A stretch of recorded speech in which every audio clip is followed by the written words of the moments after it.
Hey guys, SoCal Val here. You are listening to the Hitting the Turnbuckle podcast.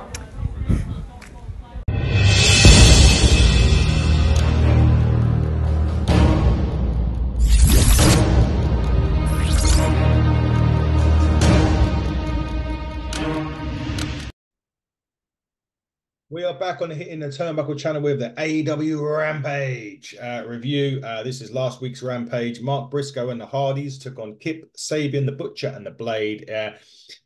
Really exactly what do you expect in this kind of match, but Mark Briscoe made it a hell of a lot better. The Hardys, yeah, they're a bit upset and disappointed about how they've been booked at the moment.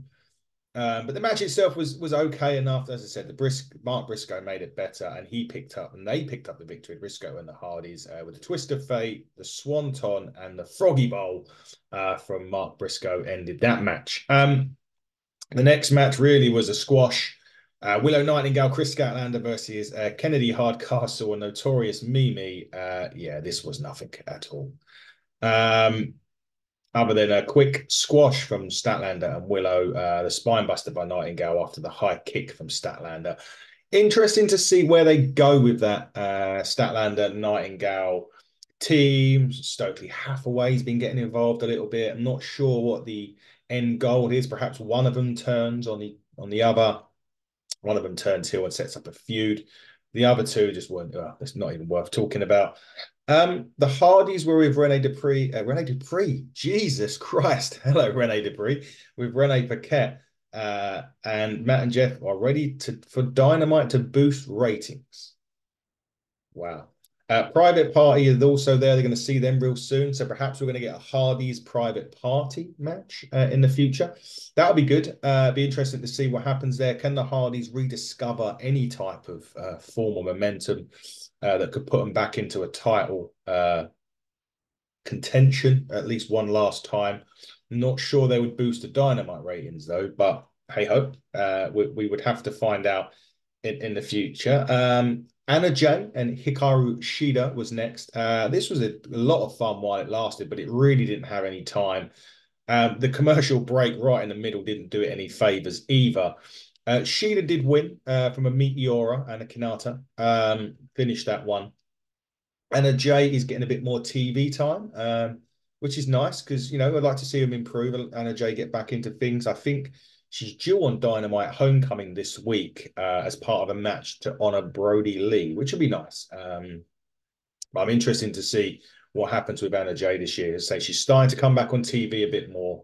So we'll find out what happens. And Shida's always a good one to have a match with, and she's always a good hand for AEW to keep. And that women's division on AEW is getting a lot of attention at the minute, which is always good to see. Main event here, Wheeler Yuta versus Komander. It's exactly what you thought about this match would be. Komander doing all of the high flying spots. Wheeler Yuta, ground and pound, technical master. And it was for the Ring of Honor Pure Championship. And Wheeler Yuta won with the Kimura. Which is, again, really good match. It's exactly what you'd expect from these two. Really want to see more of Wheeler come into his own shell, or come into his own shell this year, or come out of his own shell this year and do a lot more stuff on his own. Komander's always going to have those fun matches where he flies around everywhere. And they're always good to see. So that'd be interesting. But with Yuta itself, I'm keen to see the Yutas and the Garcias this year. Find out what AEW does to those guys. It was an average episode, really, of Rampage. Nice to see Shida back there. Yuta really continued his dominance, and it was a fun multi-man to start the show. You know what? It will get a 6.5 out of 10 for me. I just want to see. I like Rampage. Rampage is slightly different from what you get on the Collisions, what you get on the Dynamites. I don't know. I would just like to see the matches get a bit longer and just be a bit more better. That Rampage sort of November, December time was really, really strong. It was a really, they were really strong shows. They had some great matches on Rampage back then. So I'd like to see that a bit more going forward as we kind of progress through the year. A lot more talent maybe coming in AEW this year. Tony Khan has already said about the free agency. He's taken advantage of that with Deonna Pizarro, which is a really good get. Mercedes Moné, we keep hearing, not hearing, hearing, not hearing. Is that going to happen? Is it not? There's obviously some free agents could be some free agents from the WWE coming in. We don't know about Nick Nemeth. I know he's in New Japan at the minute. You know, you've got them ones that are already out there. The Arleys, Leo Rush is still there. I know that he was in AEW briefly, but Leo Rush is out there. Alex Hammerstone, I know he's going to be doing Impact or TNA, but he's a free agent currently as well. Lots of interesting bits and pieces that Tony Khan could pick up this year. I'm sure we'll see some exits as well. I think that's near enough a given. Given the size of his roster, he does need, I think, to condense it a little bit. I think we'll see more coming out than we will coming in.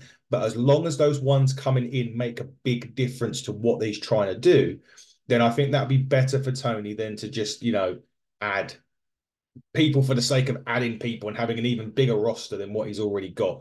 Sometimes, less is more. But also great to see our compadre over there, Zach Knight, Zach Zodiac, doing the business over in Ring of Honor. If you have got the app, check his matches out. He is brilliant. He's going to be a star, certainly for AEW. Hopefully he'll get that opportunity to come on the Dynamites and the Ramp and even the Rampages and Collisions this year. You need to go out your way to watch him in the ring. He is fantastic. He's Sarai's brother. We know that. But he's carving out a career on his own that you just need to watch. So please make sure if you can see Ring of Honor, watch Ring of Honor, watch him do his thing. He's great. This was a really, really quick Rampage. There really wasn't much to talk about noteworthy on Rampage apart from Wheeler Yuta and Komander. There really wasn't anything else, guys. So look, all I will do is plug our interviews. Chase Anthony's coming up this week. We have got Tommy Kyle coming up this week. Francesca Oliver coming up in January as well. And the one and only Alex Windsor, one of the best UK British women wrestlers on the planet. Guys, keep it locked to HTT Buckle. Get to Ignite on the 4th of February, where we will be making an announcement with CJ Carter. Can't go into that at the minute, but it's going to be another big announcement. Shout out to our sponsors, Artemis, Adonis Payne, LA Taylor, Taylor James, and Aluna Blue. Check us out on HTT Buckle on X, Hitting the Turnbuckle podcast, and all other social media outlets. We will be back with this week's Dynamite review. We've got Rampage coming up this week as well. We've got Collision. We've got Battle of the Belts, SmackDown. We've done NWA with me and Fiona. Could that have been the last NWA review with me and the lovely Fiona Loughran? Who knows? More interviews coming up soon as well, so keep it locked on those socials. Subscribe to us on YouTube. Follow us on all other platforms, and you will not miss a tick. Guys, until next time, buckle down and stay safe.